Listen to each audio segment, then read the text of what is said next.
திருச்சி மாவட்டம் மருங்காபுரி அருகே உள்ள டி இடையப்பட்டியில் முருகன் கோவில் உள்ளது. இந்த கோவிலின் கும்பாபிஷேகம் கடந்த ஜூன் 12ஆம் தேதி முடிந்தது. முன்னதாக கும்பாபிஷேக விழாவில் கலந்து கொள்ளுமாறு கிராம மக்களும் திமுகவினரும் பள்ளிக்கல்வித்துறை அமைச்சர் அன்பில் மகேஷ் பொய்யாமொழிக்கு அழைப்பு விடுத்தனர். திருச்சி தெற்கு மாவட்ட திமுக செயலாளராகவும் அன்பில் மகேஷ் உள்ளார். இந்த பகுதியில் தான் சம்பந்தப்பட்ட முருகன் கோவில் அமைந்துள்ளது. அதனால் முருகன் கோவில் கும்பாபிஷேகத்திற்கு அழைப்பு விடுத்ததும் கண்டிப்பாக வருவதாக ஒப்புக்கொண்டார் அமைச்சர். ஆனால் ஒப்புக்கொண்டபடி கும்பாபிஷேக நிகழ்ச்சிக்கு செல்லவில்லை. ஆனாலும் 10,000 ரூபாயை கோவிலுக்கு நன்கொடையாக கொடுத்துள்ளார். டி இடையப்பட்டி பகுதியில் இருக்கும் திமுகவினர் சிலர், அண்ணே கோவில் நிகழ்ச்சிக்கு வராமல் தவிர்த்து விட்டீர்களே என்று கேட்டபோது, இன்னொரு நாளில் கட்டாயம் வருவேன் என்று சொல்லி அனுப்பியுள்ளார் அன்பில் மகேஷ். இந்நிலையில் ஜூலை 28ஆம் தேதி மருங்காபுரி பகுதிக்கு அமைச்சர் அன்பில் மகேஷ் பல்வேறு நிகழ்ச்சிகளில் கலந்து கொள்ள திட்டமிடப்பட்டுள்ளது.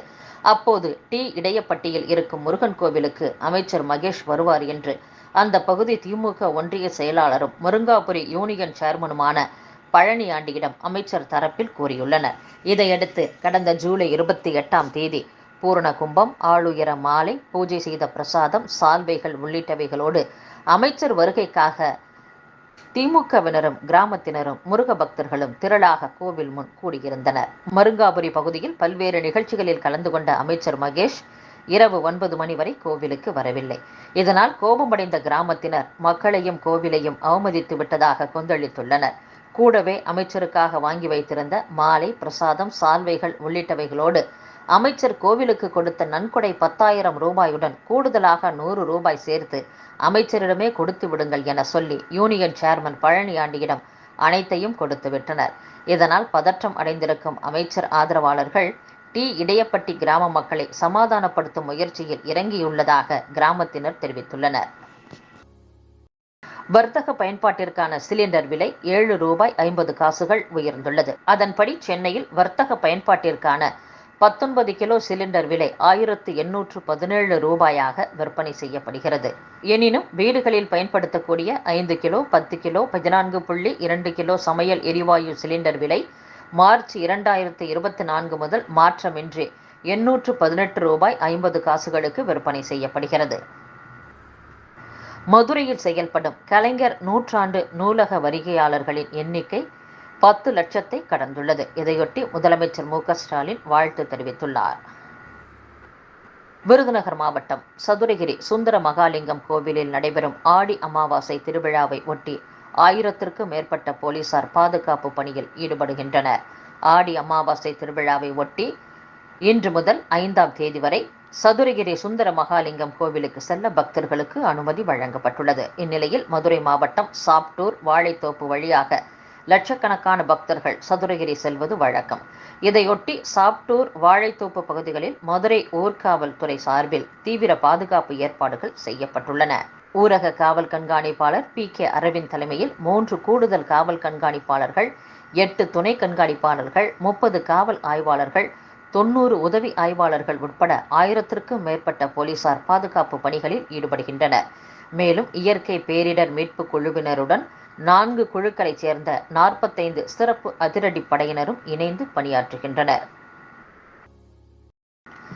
தென்பெண்ணை ஆற்றின் குறுக்கே 8.26 கோடி ரூபாயில் கட்டப்பட்ட உயர்மட்ட பாலத்தை உணவு மற்றும் உணவுப் பொருள் வழங்கல் துறை அமைச்சர் சக்கரபாணி திறந்து வைத்துள்ளார்.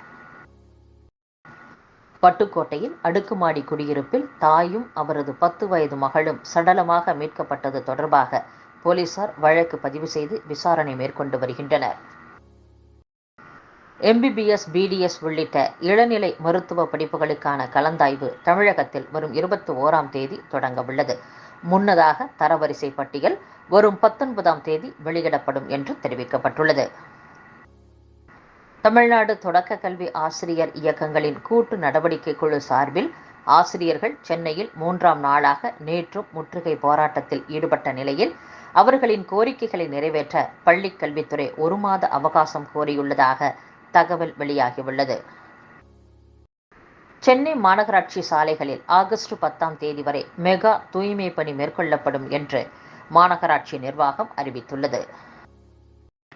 கிழக்கு லடாக் எல்லை பிரச்சினை தொடர்பாக இந்தியா மற்றும் சீன தூதரக அதிகாரிகள் அளவிலான இருதரப்பு பேச்சுவார்த்தை டெல்லியில் நடைபெற்றது.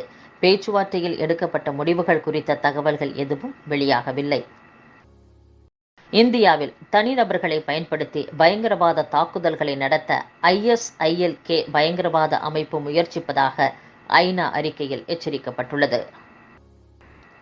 இந்தியாவின் இரண்டாவது மிகப்பெரிய தகவல் தொழில்நுட்ப நிறுவனமான இன்ஃபோசிஸ் 32,403 கோடி ரூபாய் வரி பாக்கி வைத்திருப்பது தெரியவந்துள்ளது. தேசிய தலைநகர் டெல்லியில் இயங்கி வரும் தனியார் பயிற்சி மையங்களை ஒழுங்குபடுத்துவதற்கான சட்டம் டெல்லி அரசு சார்பில் கொண்டுவரப்படும் என்று கல்வித்துறை அமைச்சர் அதிஷி தெரிவித்துள்ளார்.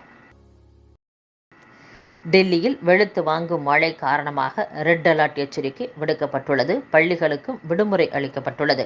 வரும் 5ஆம் தேதி வரை கனமழை தொடரும் என்றும் வானிலை ஆய்வு மையம் தெரிவித்துள்ளது. உத்தரகாண்டின் ஹரித்வாரில் தொடர் மழையால் ரேஷன் மற்றும் அத்தியாவசிய பொருட்களை ஏற்றி வந்த லாரி ஒன்று வெள்ளத்தில் அடித்துச் செல்லப்பட்டது. கனமழையால் வீடு இடிந்து விழுந்ததில் 3 பேர் உயிரிழந்துள்ளனர், 6 பேர் காயமடைந்துள்ளனர்.